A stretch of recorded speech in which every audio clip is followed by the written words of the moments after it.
My ex-wife became an investment banker and humiliated me in front of everyone just because I asked to invest $170. She sneered, "We don't serve poor beggars here."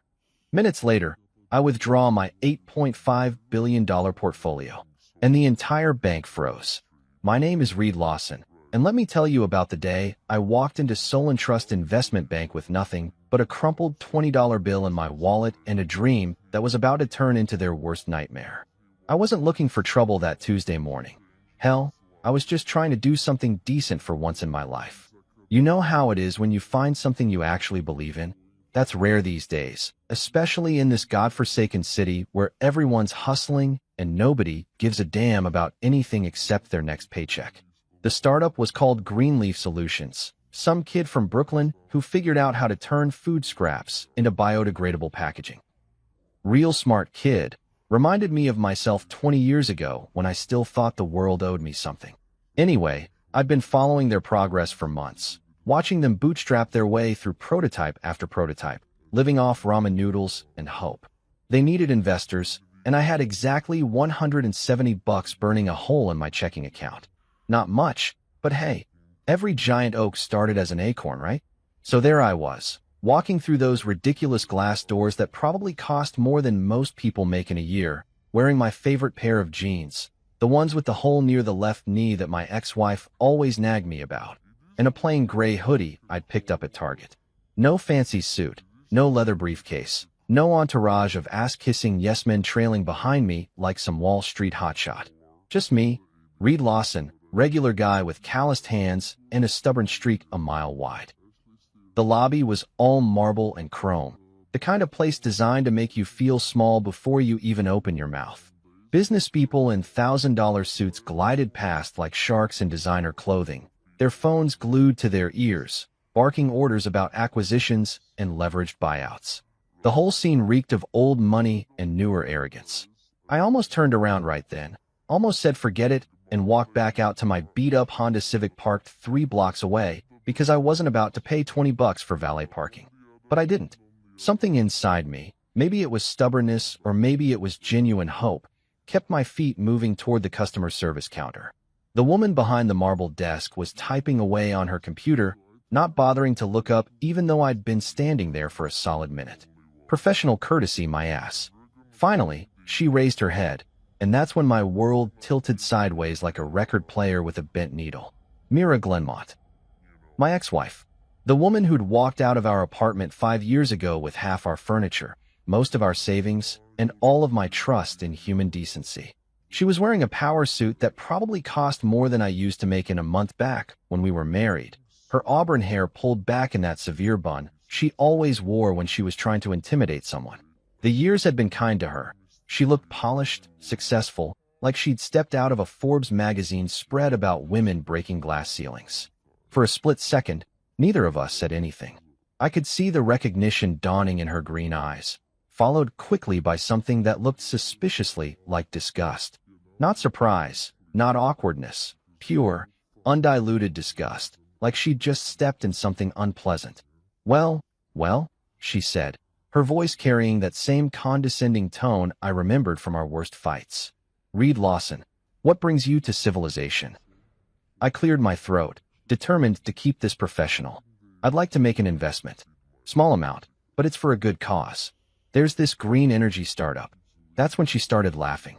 Not a polite chuckle or even a surprised giggle, but a full-throated laugh that cut through the lobby's hushed atmosphere like a fire alarm. Heads turned. Conversation stopped. Even the security guard by the elevator looked over to see what was so damn funny. Investment, she said, loud enough for half the floor to hear. You want to make an investment? How much are we talking here, Reed? Your lunch money. My face burned, but I kept my voice steady. $170. The laughter got louder.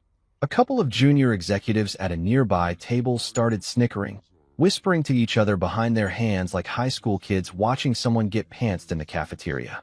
Mira stood up from her chair, smoothing down her skirt with theatrical precision. Ladies and gentlemen, she announced to anyone within earshot, we have a high roller in the house. Reed Lawson wants to invest his pocket change in our institution. More laughter rippled through the lobby. A security camera in the corner seemed to stare down at me like a mechanical eye, recording every humiliating second. Then came the words that would change everything. "We don't serve poor beggars here." The room went dead silent. Not the comfortable quiet of a library or the focused hush of people working, but the kind of silence that happens right before a storm hits, when even the birds stop singing because they know something bad is coming.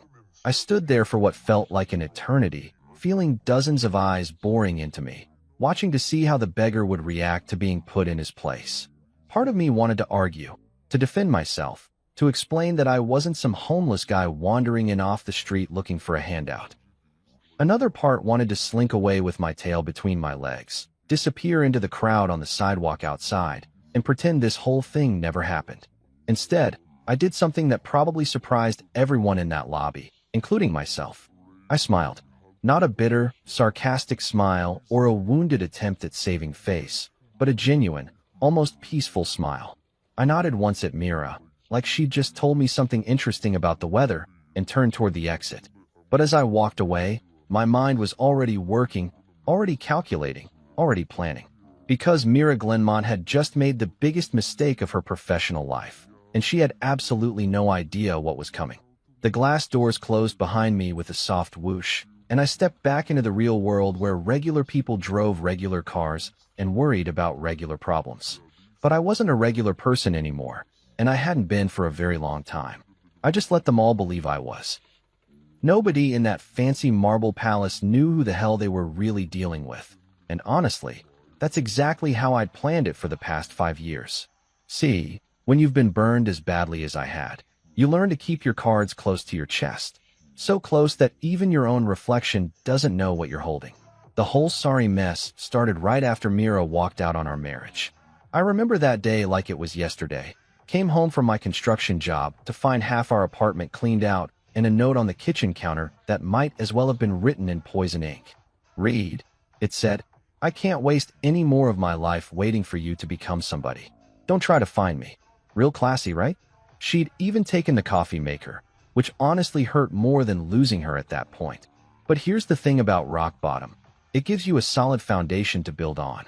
3 weeks after she split, I got the call that changed everything. My grandfather's lawyer, some old-school guy named Patterson who wore bow ties and still used a rotary phone, told me I'd inherited something from the old man. Grandpa Joe had always been the family mystery, the guy who worked nights at the rail yard but somehow managed to send 3 kids to college and buy a house on the lake. Turns out, that wasn't all he'd managed to do. "Your grandfather was quite the investor," Patterson had said, sliding a manila folder across his desk that looked like it weighed about 10 pounds. He left specific instructions that this inheritance was to remain confidential until you turned 35. "Congratulations, son, you just became a very wealthy man." Wealthy didn't even begin to cover it.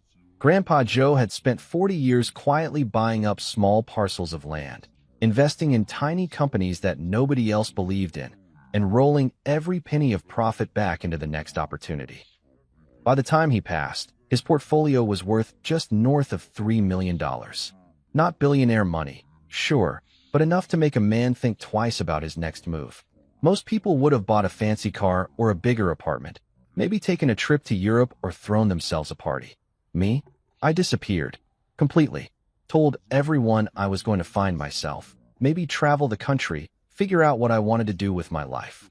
Classic post-divorce midlife crisis stuff that nobody questioned.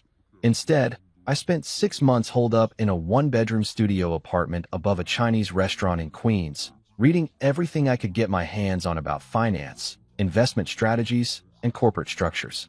I devoured books on Warren Buffett, Ray Dalio, and every other investing legend who'd ever made a dollar in the market.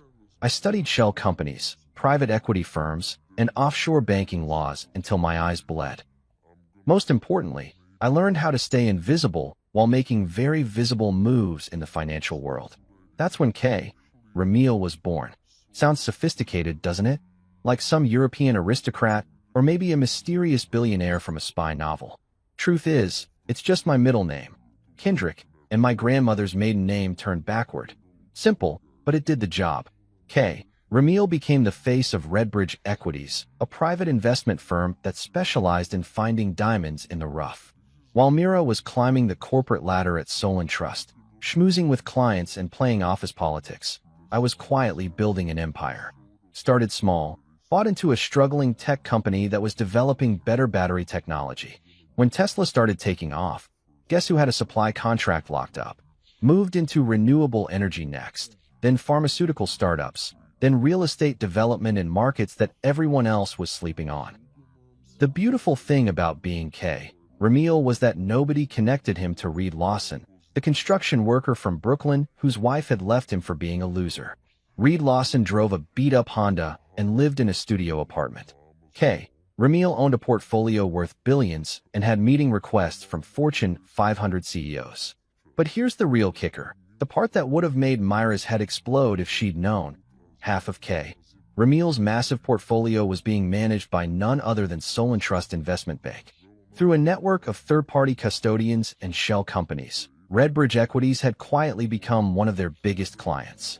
Every month, Solon Trust was collecting management fees on investments that ultimately belonged to the same guy they'd just called a beggar. I'd watch from the shadows as they published their quarterly reports, bragging about their assets under management, their stellar performance numbers, their exclusive client relationships.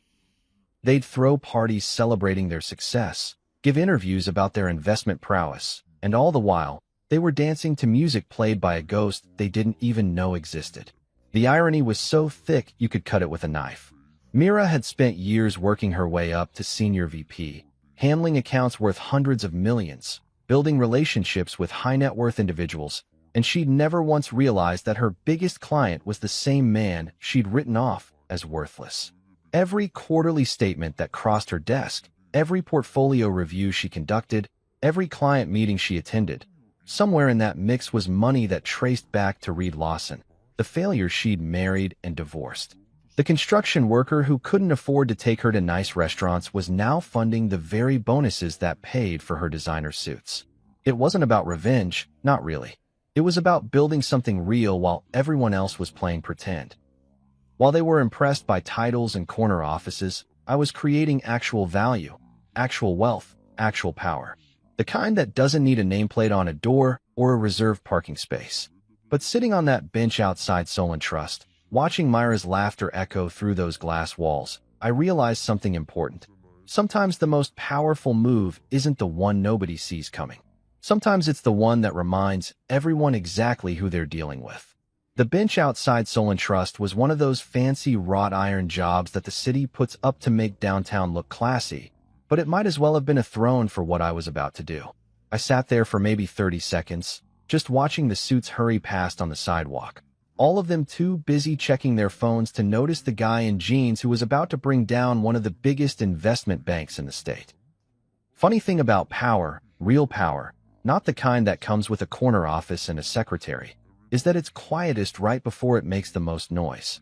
I pulled out my phone, an old iPhone that I'd had for 3 years because, hey, if it ain't broke, why fix it? The irony wasn't lost on me that I was about to move more money with this beat-up piece of technology than most people see in a lifetime. Ida Moreno's number was the third one in my favorites list, right after my pizza place and my barber. That should tell you something about my priorities. Ida had been my legal counsel for 4 years, ever since I'd needed someone sharp enough to handle the increasingly complex web of shell companies and investment vehicles that made up the K. Ramil empire. She was a bulldog in a Chanel suit, the kind of lawyer who could find loopholes in a circle and make opposing counsel cry for their mothers. The phone rang twice before her crisp voice came through. "Reed, this is unexpected. Aren't you supposed to be keeping a low profile today?" "Change of plans," I said, watching a hot dog vendor set up his cart across the street. Amazing how normal life just keeps on rolling even when you're about to drop a financial nuclear bomb. "I need you to initiate full asset withdrawal from Solon Trust." There was a pause. With Ida, pauses meant she was already 3 steps ahead, calculating angles and consequences like a chess grandmaster. "Define full, Reed. All $8.5 billion. Every penny that Redbridge has tied up in their investment vehicles, their managed funds, their custodial accounts, everything. I want it gone by close of business today." Another pause, longer this time. I could practically hear the gears turning in her head. That's going to cause some serious waves. Solon Trust probably doesn't have that kind of liquidity sitting around in cash. They'll have to start selling positions, calling in favors, maybe even hit up other banks for emergency loans. Good, I said, and I meant it. Let them scramble. What happened in there, Reed? This isn't like you. You're usually Mr. Patience, Mr. Long-Term Strategy. This feels, she searched for the right word, personal. I looked up at the glass tower looming over me. Somewhere up there behind those tinted windows, Mira was probably still laughing with her colleagues about the beggar who wanted to invest his lunch money. It is personal, but it's also business. Bad business to insult clients, even small ones. Especially when you don't know who you're really dealing with. All right, Ida said, and I could hear papers shuffling in the background. I'll start with the offshore accounts first. Those will be the easiest to move without triggering immediate red flags. Then I'll hit the domestic portfolios. This is going to be like pulling the bottom card out of a house of cards. You realize that, right? That's the idea. And when they start asking questions, because they will, probably within the hour. Solon Trust's risk management department isn't stupid. They'll know something's up when their biggest ghost client suddenly vanishes. I stood up from the bench, stretching my legs and watching a pigeon peck at a discarded bagel. Amazing how simple life was when you were a pigeon. See food, eat food, fly away. No complicated revenge schemes or billion-dollar chess moves. Tell them the truth. Tell them Reed Lawson requested the withdrawal. Reed Lawson? Not K. Ramiel. Reed Lawson. The construction worker. The failure. The beggar. I started walking toward my car, each step feeling lighter than the last. I want them to know exactly who just pulled the rug out from under them. Jesus, Reed. What did they do to you in there? I stopped walking, remembering Myra's laugh, the way it had cut through the lobby like a knife. They reminded me why I left this world behind in the first place, and why I built a better one without them. Okay, I'm on it. But Reed, you need to understand what this means. Once I pull the trigger on this, there's no going back. Solon Trust is going to be in full panic mode. Their stock price will probably tank when word gets out. People are going to lose jobs. Retirement accounts are going to take a hit. Then maybe they should have thought about that before they decided to humiliate someone just trying to do a good deed. Fair enough. I'll also notify the Financial Regulatory Board, just to make sure everything's above board on our end. If Solon Trust tries to freeze the accounts or claims some kind of irregularity, I want us bulletproof from a legal standpoint. Good thinking. How long until the first domino falls? 20 minutes, maybe 30. I'll start with the European markets. They're still open, and we can move about $2 billion through our London partners before Solon Trust even knows what hit them. Then I'll cascade through Asia Pacific, and by the time New York realizes what's happening, we'll be pulling the domestic portfolios. I reached my Honda and fished the keys out of my pocket. The parking meter still had 40 minutes left on it, but I had a feeling I wouldn't be needing it. Do it, Reed. For what it's worth, I think they picked the wrong guy to mess with. Yeah, I said, looking back up at the glass tower one more time.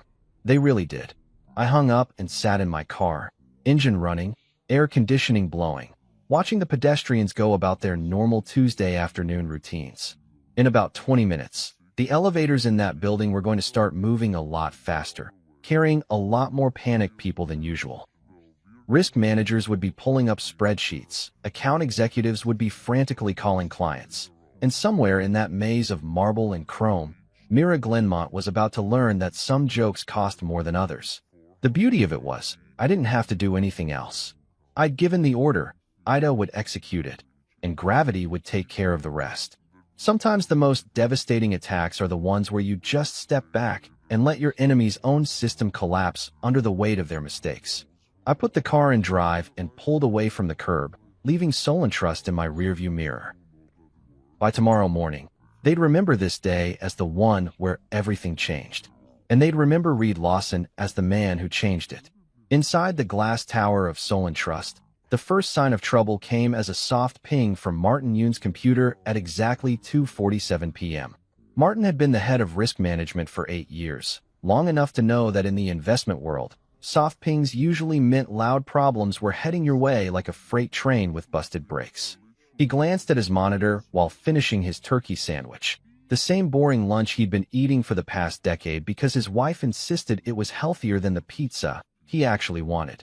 The alert was routine at first glance. Large portfolio movement, European markets. Nothing unusual there. Rich clients moved money around all the time, especially when they were trying to beat currency fluctuations or chase better returns in overseas markets. But then another ping. And another. Within 5 minutes, his screen looked like a Christmas tree having an epileptic fit, alerts cascading down faster than he could read them. Portfolio withdrawal. Account 47291. Liquidation notice. London Division. Emergency Transfer Protocol. K. Remiel Holdings. Martin's sandwich suddenly tasted like cardboard. K. Remiel was their whale, the mysterious billionaire whose investment vehicles represented nearly 15% of Solon Trust's total assets under management. In the banking world, 15% might not sound like much, but when you're talking about billions of dollars, 15% was the difference between champagne bonuses and cardboard boxes filled with personal belongings. What the hell? Martin muttered, his fingers flying across the keyboard as he pulled up the detailed transaction logs. The numbers that popped up on his screen made his stomach drop faster than a broken elevator. $2 billion had just vanished from their European portfolios. Not moved, not transferred, vanished, pulled out completely by K. Remiel's investment firm, Redbridge Equities. His phone started ringing before he could fully process what he was seeing. The caller ID showed London office, urgent. Martin, we've got a situation, came the voice of Sarah Chun, Solon Trust's European operations manager. She sounded like she'd been running a marathon while drinking espresso. Redbridge just pulled everything. Every single position, every managed fund, every custodial account. They're liquidating their entire European portfolio. How much? Martin asked, though he already knew the answer would make him want to start drinking at 3 in the afternoon. 2.3 billion. They gave us the standard notice periods, so it's all legal, but Jesus Christ, Martin, this is like watching someone yank the foundation out from under a skyscraper. Martin's other line started blinking, then his cell phone. Then the emergency alert system that was supposed to be reserved for actual emergencies, not random Tuesday afternoons when mysterious billionaires decided to take their ball and go home. Sarah, I've got to call you back. Sounds like London was just the appetizer. He hung up and grabbed the next call. Yoon here. Martin, this is Tokyo. We've got multiple Redbridge accounts liquidating simultaneously. What's the word from your end? Before Martin could answer, his computer chimed again. This time, it wasn't a soft ping. It was the angry red alert that meant someone somewhere was about to have a very bad day. Liquidity warning. Domestic portfolios, screamed the message. Estimated withdrawal. For $0.2 billion. Immediate execution requested. Oh, shit, Martin whispered, loud enough that Jennifer from compliance looked over from her cubicle with raised eyebrows. Martin never swore at work. Martin was the guy who said darn when he spilled coffee on his tie. His desk phone rang again. This time the caller ID just said CEO Direct Line. Martin. The voice belonged to James Thornton, Solon Trust CEO, and he sounded like a man watching his retirement fund evaporate in real time. My office. Now. And bring whoever's in charge of the Remiel account. Sir, that would be. Well, technically the account is handled through our third-party custodial services, so I don't care if it's handled by trained monkeys. Find out who knows something about this and get them up here. We've got board members calling, asking why our stock price just dropped 12% in the last 20 minutes. Martin's blood pressure spiked. If the stock price was already moving, that meant word was getting out. In the financial world, rumors traveled faster than bad sushi through a wedding reception. On my way, sir. He grabbed his laptop and started jogging toward the elevator, his mind racing through the implications. If Redbridge was pulling out completely, they'd have to liquidate positions across multiple markets to cover the withdrawals. That meant selling stocks, bonds, commodities, everything, at whatever price they could get. In a forced liquidation, you didn't get to wait for good prices. You took what the market gave you and hoped you'd still have a job tomorrow. The elevator ride to the executive floor felt like it took about 6 years. Martin's phone buzzed with text messages from colleagues, traders, and account managers, all asking the same basic question. What the hell is happening? Meanwhile, 3 floors down in the customer service area, Mira Glenmont was holding court in the break room, still riding the high of her performance art from earlier. She'd gathered a small audience of junior associates and was regaling them with an exaggerated version of her encounter with the pathetic beggar who'd wanted to invest his pocket change. "You should have seen his face," Mira was saying, making grand gestures with her coffee cup. "This loser in his ratty jeans and hoodie, asking to invest $170 like he was some kind of high roller. I mean, what kind of person shows up at an investment bank with lunch money?" Her audience chuckled appropriately, the way people do when their boss is telling a story and they want to keep their jobs. Nobody mentioned that most of them had started their own investment portfolios with amounts that weren't much bigger than Reed's $170. Nobody wanted to be the next target of Myra's wit. "The best part," Mira continued, "was when I told him we don't serve poor beggars." You could hear a pin drop in that lobby. Pure theater. That's when Martin Yoon burst through the break room door like a man whose hair was on fire, his laptop clutched against his chest, and his face the color of week-old milk. "Mira," he said, his voice tight with barely controlled panic. "What did you do to a man named Reed Lawson?" The laughter in the room died like someone had flipped a switch. Mira blinked, her coffee cup frozen halfway to her lips. "What? Reed Lawson? Earlier today. What exactly did you say to him?" Myra's confident smirk faltered. "He's nobody, Martin. Just some random guy who wandered in off the street wanting to invest his allowance." "What?" Martin's laptop chimed with another alert. He glanced at the screen and watched his career flash before his eyes. "Because Reed Lawson is listed as the primary contact for every single account associated with Redbridge Equities. And Redbridge just pulled $8.5 billion out of our bank." The break room went quiet enough to hear the coffee machine gurgling in the corner. Myra's face went from confident to confused to absolutely terrified in about 3 seconds flat. "That's impossible," she whispered. Martin looked at her with the expression of a man watching the Titanic's captain insist there was no iceberg. "Tell that to our stock price." By noon, the executive boardroom on the 42nd floor of Solon Trust looked like a war room during the final days of a losing battle.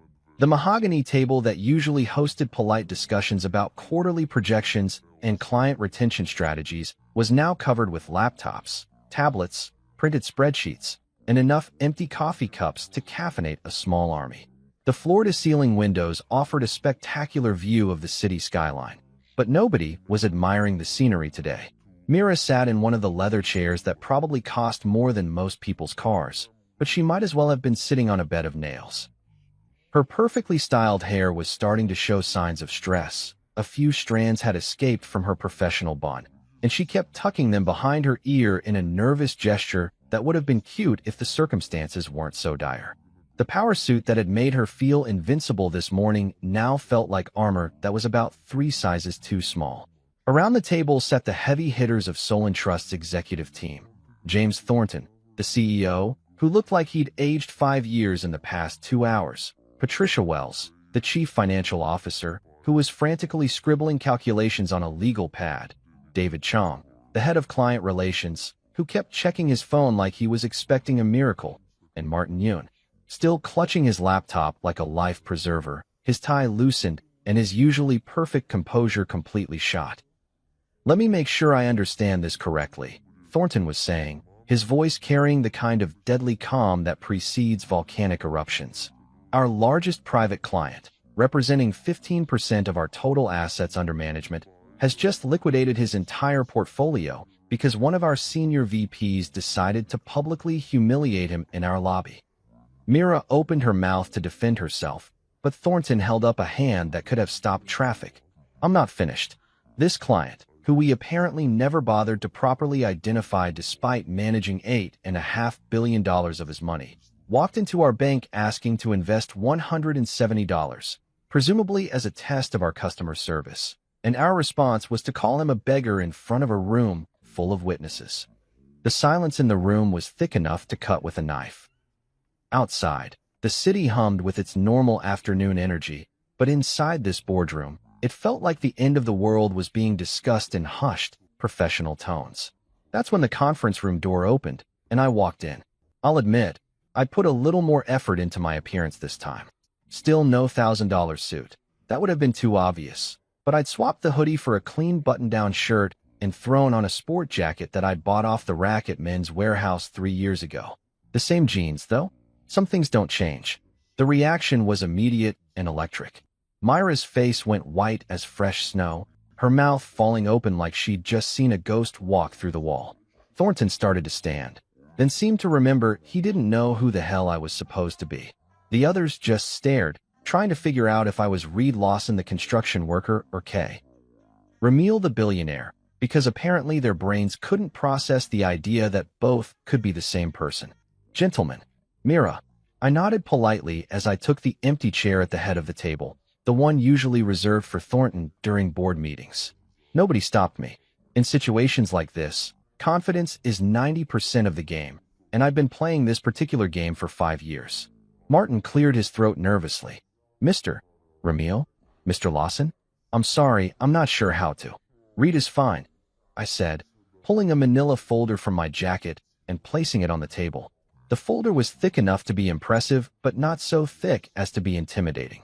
Inside were the transfer authorization forms that Ida had prepared, along with a few other documents that would make this meeting very short and very final. I know this is all a bit confusing, so let me clear things up. I opened the folder and slid a single sheet of paper toward the center of the table. The letterhead read Redbridge Equities in simple, elegant font, and the document itself was titled Transfer Authorization, Complete Portfolio Closure, $8.5 billion. This morning, I came to your bank as Reed Lawson, construction worker, hoping to make a small investment in a company I believe in. I was treated like garbage by someone who should have known better. I looked directly at Mira, who seemed to be having trouble breathing. This afternoon, I'm here as Kay Ramil, founder of Redbridge Equities, to formally notify you that we're terminating our business relationship. Thornton found his voice first. Mr. Lawson, Mr. Ramil, surely we can work something out. What happened this morning was completely unacceptable, and I assure you that appropriate disciplinary action will be taken. Perhaps we could discuss some form of compensation for the inconvenience. $15 million, I said quietly. The room went silent again. Thornton blinked. I'm sorry. $15 million. That's what Solon Trust made in management fees from my accounts last year. Not bad for managing the money of a beggar, wouldn't you say? Mira made a sound that was somewhere between a whimper and a gasp. She was staring at the documents on the table like they were written in ancient hieroglyphics, her brain apparently unable to process the numbers she was seeing. The withdrawal is already in progress, I continued, my voice calm and matter-of-fact. By close of business today, every penny that Redbridge has invested through Solon Trust will be gone. Your European divisions have already processed their liquidations. Asia-Pacific is wrapping up now. The domestic portfolios should be cleared within the next 2 hours. Patricia Wells, the CFO, finally spoke up. Mr. Ramil, you have to understand, a withdrawal of this magnitude will have serious consequences, not just for Solon Trust, but for the broader market. When word gets out that we've lost a client of your caliber, then you shouldn't have insulted me, I said simply. I stood up, leaving the folder on the table. The paperwork is all there. My legal team has already filed the necessary notifications with the regulatory authorities. Everything is completely above board and by the book. I walked around the table to where Mira was sitting, her hands shaking as she stared at the transfer documents. She looked up at me with eyes that were equal parts terror and disbelief. This isn't about revenge, Mira, I said quietly, just loud enough for the room to hear. This is about respect, something you never learned to give. I straightened up and looked around the table at the assembled executives, these masters of the financial universe who were learning that universe was bigger than they'd thought. Gentlemen, it's been educational. Mira, it's been enlightening. I walked toward the door, then paused with my hand on the handle. Oh, and James. I looked back at the CEO, who was still staring at the paperwork like it might disappear if he concentrated hard enough. You might want to start working on your press release. This story's going to be all over the financial news by tomorrow morning. The door closed behind me with a soft click, and I left them to contemplate the wreckage of their afternoon. 42 floors below, the city continued its normal rhythm, completely unaware that one of its most respected investment banks had just learned a very expensive lesson about customer service. The elevator ride down from the 42nd floor felt like a victory lap in reverse. Instead of celebrating, I was watching the numbers tick down while knowing that behind me, 42 stories up, some of the smartest financial minds in the city were probably losing their collective shit trying to figure out how to stop a financial avalanche that was already halfway down the mountain. My phone buzzed as I hit the lobby. Text from Ida. European transfers complete. Asia-Pacific wrapping up ahead of schedule. Domestic portfolios liquidating now. You've officially become Solon Trust's worst nightmare. I smiled as I pushed through the same glass doors I'd entered through this morning. The security guard who'd watched Mira humiliate me earlier gave me a polite nod, completely oblivious to the fact that the guy in jeans had just cost his employer more money than most small countries make in a year. Amazing how invisible you can be when people don't expect to see you. My Honda was still parked 3 blocks away, right where I'd left it, with 2 minutes left on the meter. I fed it another quarter out of habit. Old patterns die hard, even when you're rich enough to buy the entire parking authority. As I drove away from downtown, my phone started buzzing like an angry hornet. The first call was from a number I didn't recognize. I let it go to voicemail. Then another. Then 3 more in quick succession. Word was already spreading through the financial grapevine faster than gossip at a high school reunion.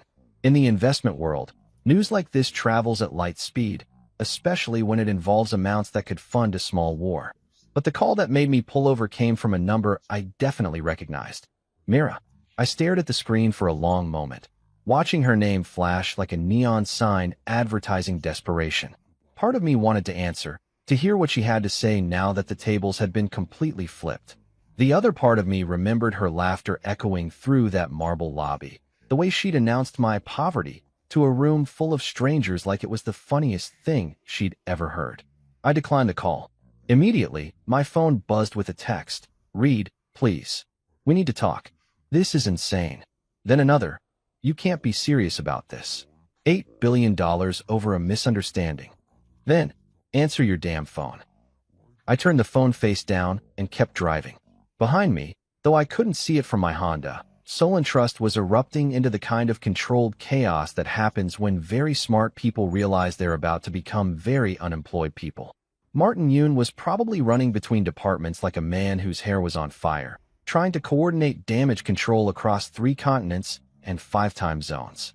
The legal department was undoubtedly scrambling to find some clause, some technicality, some Hail Mary loophole that could stop the bleeding. But Ida Moreno was too good at her job for that kind of amateur hour bullshit.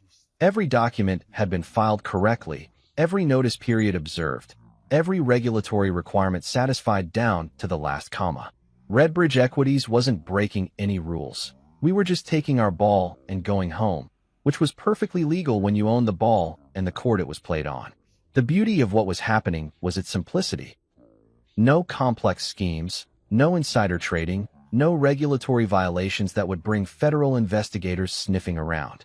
Just a straightforward business decision made by a client who no longer felt valued by his service provider.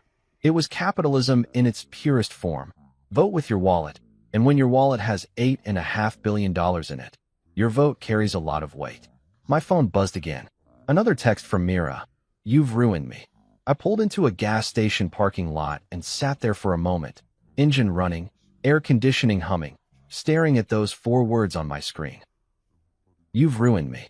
As if what happened in that lobby had been some kind of natural disaster, some random act of God that she couldn't have prevented. I typed back, no, Mira. You did that when you laughed in my face. Then I blocked her number. The truth was, I hadn't ruined Mira Glenmont. Mira Glenmont had ruined Mira Glenmont the moment she decided that a person's worth could be measured by the balance in their checking account. She'd ruined herself when she chose cruelty over kindness, when she picked public humiliation over simple courtesy, when she forgot that every person who walks through those glass doors deserves basic human dignity regardless of how much money they want to invest. What I'd done was simply reveal the consequences of her choices. I'd held up a mirror and shown her what it looks like when the universe decides to balance the scales. Some people call it karma. Some call it justice. I just called it business. Back at Solon Trust, the emergency protocols were in full swing. James Thornton was probably on a conference call with the board of directors, trying to explain how their most profitable client had vanished in the span of a single afternoon. The PR department was likely crafting carefully worded statements about strategic portfolio realignments and mutual business decisions. because nobody wanted to admit that their senior VP had insulted a billionaire and cost the company its biggest account. The fund managers were scrambling to liquidate positions without crashing the prices of the stocks they were selling. When you need to dump several $billion worth of assets in a matter of hours, you don't get to be picky about timing or market conditions. You sell at whatever price you can get and hope the bleeding stops before you hit an artery. Meanwhile, the compliance department was probably pulling every email, every transaction record, every piece of documentation related to the Redbridge accounts, looking for any sign that they'd missed something important. They'd find plenty of red flags in hindsight: mysterious shell companies, offshore accounts, complex investment structures that should have triggered additional due diligence. But hindsight is always 20/20 when you're staring at a financial crater where your biggest client used to be. The irony was that they'd been managing K. Ramil's money flawlessly for years. The returns were solid, the fees were reasonable, the service was professional. If Mira had simply treated Reed Lawson with basic courtesy this morning, if she'd taken his $170 investment with a smile and a thank you, none of this would have happened. Redbridge would still be Solon Trust's whale client, generating millions in annual fees, and Mira would still be a rising star with a corner office and a bright future. Instead, she was probably sitting in that same corner office right now, staring at her computer screen and watching her career implode in real time. All because she forgot the first rule of customer service: treat every customer like they might be your most important one, because you never know when they actually are. 2 days later, I was sitting on the deck of my lake house with my morning coffee and a copy of the Financial Tribune spread out on the weathered wooden table that my grandfather had built with his own hands back in 1967. The lake was glass smooth in the early morning light, reflecting the pine trees on the far shore like a mirror that had never heard of bad news or corporate disasters. A loon called out somewhere in the distance, probably wondering why the hell humans made everything so complicated when life could be as simple as fishing for breakfast and taking naps in the sun. The lake house had been my refuge for the past 5 years, the place where Reed Lawson could exist without worrying about K. Ramil's portfolio or Redbridge Equity's next acquisition. It was a modest place by billionaire standards: 3 bedrooms, 2 baths, a kitchen that still had the original appliances from the 80s, and a deck that had seen better decades. But it was mine, paid for with honest money from my grandfather's inheritance, and it was the one place on earth where I could drink coffee from a chipped mug and not give a damn about stock prices or quarterly reports. The newspaper felt different that morning, heavier somehow, like it was carrying more weight than usual.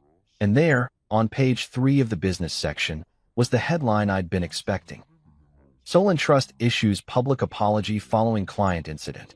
I leaned back in my chair, an old Adirondack number that creaked like a ship in a storm, and read the article with the kind of satisfaction that comes from watching karma finally cash a check that's been a long time coming. Solon Trust Investment Bank issued a formal public apology yesterday following an incident that resulted in the departure of one of their largest private clients. The bank's CEO, James Thornton, acknowledged that a senior executive had treated a potential client inappropriately during a recent visit to their downtown headquarters. I had to laugh at that. Inappropriately was corporate speak for like a complete asshole, but newspapers had to keep things family-friendly. The article continued with the usual boilerplate language about regrettable incidents and commitment to excellence, but buried in the middle was the line that made my coffee taste even better. We sincerely apologize to Mr. Reed Lawson for a regrettable incident involving one of our senior executives. Respect and integrity remain our core values, and we are taking immediate steps to ensure that all clients, regardless of the size of their investment, receive the professional treatment they deserve. There it was, in black and white, for every financial professional in the country to read over their morning bagels and overpriced lattes. Solon Trust Investment Bank, the same institution that had called me a beggar 2 days ago, was now publicly kissing my ass in the financial equivalent of a full-page apology ad. But the real kicker came in the final paragraph, buried where casual readers might miss it, but industry insiders would catch every word. The bank also announced the resignation of Senior Vice President Mira Glenmont, effective immediately.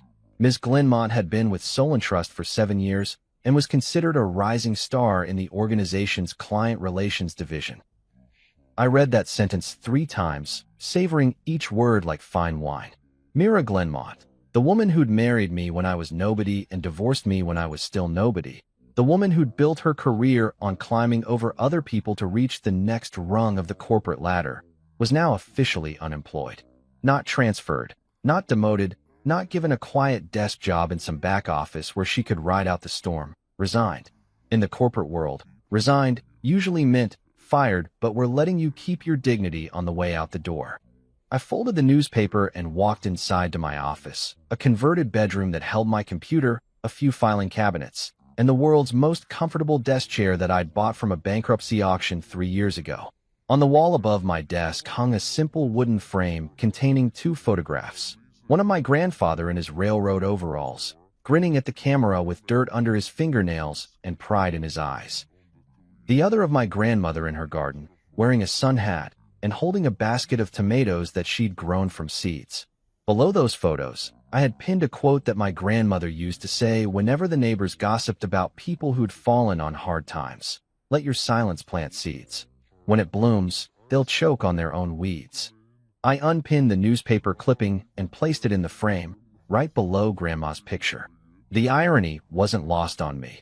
The woman who'd taught me about patience and quiet strength would have appreciated the symmetry of this moment. She'd always believed that people who treated others badly would eventually face consequences for their actions, that the universe had a way of settling accounts when you least expected it. The newspaper article would look perfect there, a reminder that sometimes the best revenge isn't loud or flashy or dramatic. Sometimes it's just letting people face the natural consequences of their own choices, letting them choke on their own weeds while you tend to your own garden. My phone buzzed with a text from Ida. Saw the Tribune article. I'm assuming you're feeling pretty satisfied this morning. I typed back. Justice tastes like good coffee and better newspaper headlines. What's next?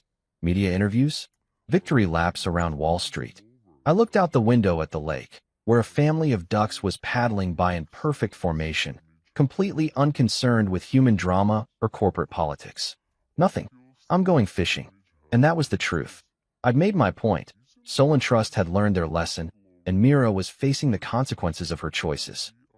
The money was already being put to better use through my Community Futures Fund, supporting the kind of people that Mira would have called beggars, but who I knew were just folks trying to build something better for themselves and their families. The beautiful thing about real power is that once you've used it, you don't need to keep flexing it. The world had seen what happened when someone disrespected Reed Lawson, and that lesson would ripple through the financial community for years to come. Every banker, every investment advisor, every customer service representative would think twice before dismissing someone based on their appearance or the size of their initial investment. I poured myself another cup of coffee and headed back out to the deck. The sun was climbing higher now, burning off the morning mist and revealing the lake in all its natural glory. Somewhere in the city, people were reading about Solon Trust's public humiliation over their breakfast meetings and power lunches. Somewhere else, Mira was probably staring at her phone, wondering how her life had gone from corner office to unemployment line in the span of 48 hours. But here on the lake, surrounded by pine trees and morning birdsong, none of that mattered. Here, I was just Reed Lawson, grandson of a railroad worker, sitting on a deck his grandfather had built, drinking coffee from a chipped mug, and watching the world be exactly as peaceful as it was supposed to be. The newspaper clipping would stay in that frame for as long as I lived in this house, not as a trophy or a monument to revenge, but as a simple reminder that treating people with respect costs nothing and treating them badly can cost everything. Pulling $8.5 billion out of Solon Trust was just the opening move in a chess game that most people didn't even know they were watching. The real satisfaction came 3 weeks later when I sat in my Honda, still the same beat-up car, because some things don't need to change just because your bank account has more zeros. Outside the offices of Meridian Community Bank, a small institution that specialized in microloans and neighborhood development projects, the contrast couldn't have been more perfect. Where Solon Trust was all marble lobbies and intimidating glass towers designed to make regular people feel small, Meridian operated out of a converted Victorian house in a working-class neighborhood where kids still played stickball in the streets and old-timers sat on stoops arguing about baseball. The kind of place where a guy in jeans and a hoodie didn't stand out like a sore thumb. I'd done my homework on Meridian's president, Maria Santos, a former social worker who'd gotten tired of watching good people get turned down for loans just because they didn't have perfect credit scores or trust fund collateral. She'd started the bank with the radical idea that character mattered more than quarterly profit margins, that sometimes the best investments were the ones that helped single mothers start catering businesses or helped veterans open auto repair shops. The meeting lasted exactly 47 minutes. I walked in as Reed Lawson, construction worker with a crazy idea, and walked out having just committed the entire $8.5 billion to something I was calling the Community Futures Fund. Not alone. Not an investment expecting massive returns, but a nonprofit portfolio designed to do exactly what Solon Trust had never bothered to consider: actually help people. The irony was sweeter than my grandmother's apple pie. The same money that Solon Trust had used to generate fees for their marble lobbies and executive bonuses was now going to fund scholarship programs for kids whose parents worked 2 jobs just to keep the lights on. The same capital that had paid for Myra's designer suits was now backing sustainable startups run by people who shopped at thrift stores and drove cars older than some of their employees. But here's the part that would have made Myra's head explode if she'd known. I made sure that exactly $170, the same amount she'd laughed at, was automatically donated every month to 500 different scholarship accounts. Not because the recipients needed exactly that amount, but because I wanted to prove a point that would echo through the financial world for years to come. Every month, somewhere in America, a kid got $170 for books or school supplies or college application fees, funded by the money that came from the bank account of a man their benefactors would never meet. Every month, 500 families got a little help from the guy who'd been called a beggar for trying to invest that exact same amount. The paperwork for the Community Futures Fund was elegant in its simplicity. No complex derivatives, no offshore shell companies, no tax avoidance schemes that required teams of lawyers to explain. Just straightforward investments in housing cooperatives, educational programs, and small businesses that were trying to build something real in communities that traditional banks had written off as unprofitable. Maria Santos understood what Solon Trust never had. That respect isn't about the size of someone's portfolio. It's about recognizing the humanity in every person who walks through your door. When I told her about my experience at Solon Trust, she just shook her head and said, "Their loss is our community's gain." That night, sitting on my deck with a beer and watching the sunset paint the lake in shades of gold and crimson, I realized something important. Pulling my money out of Solon Trust had felt like justice, but putting it into the Community Futures Fund felt like purpose.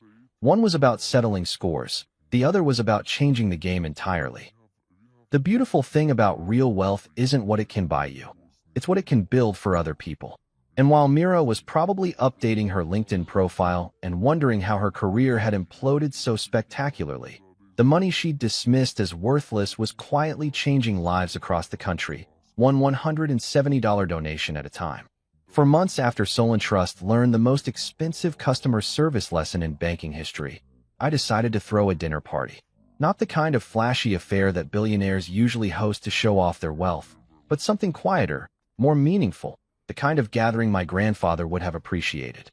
The guest list was carefully curated, old friends from my construction days who still didn't know about K. Ramil, young entrepreneurs whose startups were being funded by the Community Futures Fund, and a handful of former Solon Trust employees who'd quit in disgust after learning how their bank had treated a client seeking to invest just $170. My lake house had never hosted anything fancier than a poker game, but that night it felt like exactly the right place to celebrate what really mattered. We grilled burgers on the same deck where I'd read about Myra's resignation, shared stories about second chances and small beginnings, and talked about the kind of investing that actually changed lives instead of just padding quarterly reports. That's when Helena Glenmont showed up.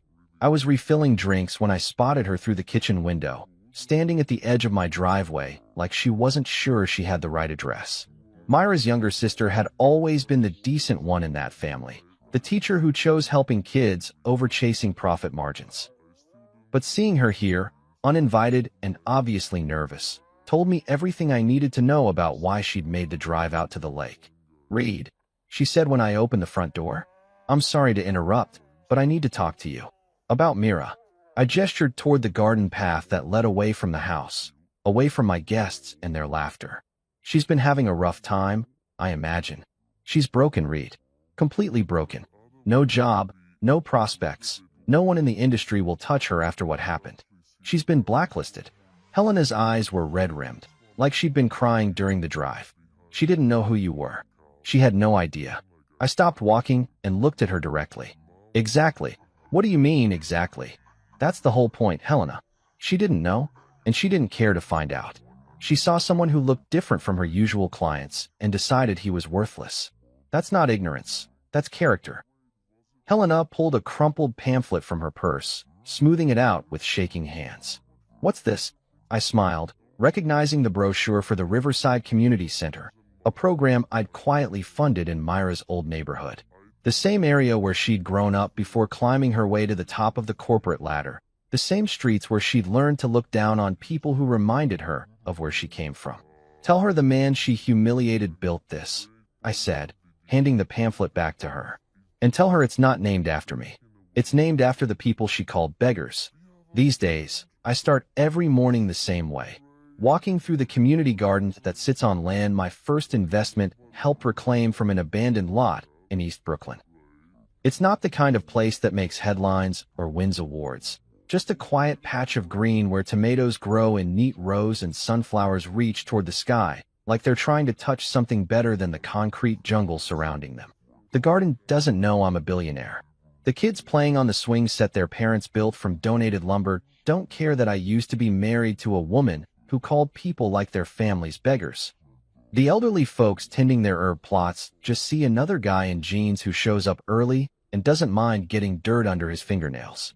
There's a small plaque on the gate, nothing fancy, just weathered bronze with simple words, "Respect is grown quietly." Most people walk past it without reading, but that's fine. The best lessons are usually the ones nobody notices until they need them.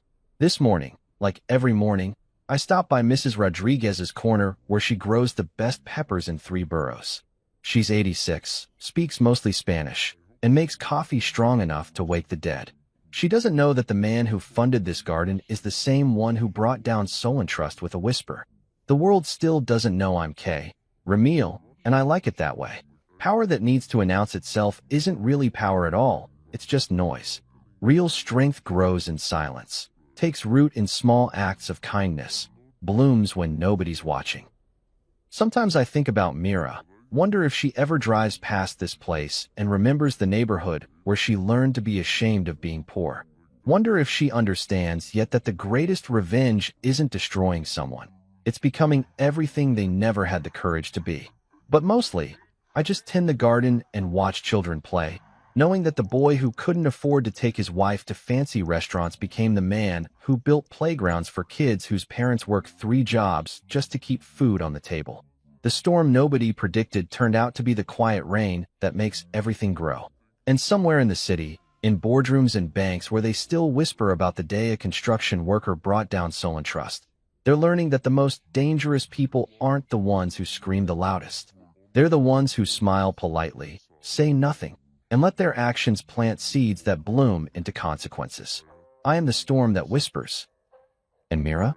She lives forever with the memory of one moment, one laugh, one insult that cost her everything she thought mattered. While I tend gardens and change the world one seed at a time.